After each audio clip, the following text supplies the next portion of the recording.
স্প্রেটা কি ভিতরে যাবে নাকি?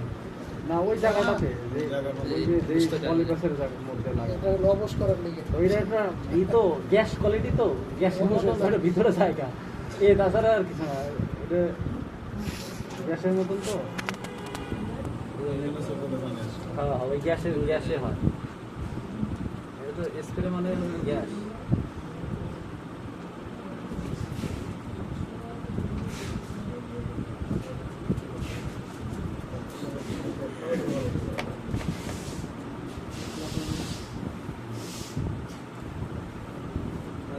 অনেক বড়, ঠিক আছে, এমনভাবে যাবে মোটামুটি অনেকটাই চলে যাবে। তারপরও ঠান্ডা লেগেছিল তো ওই দেখেন লাল হয়ে গেছে। না না, আর কষ্ট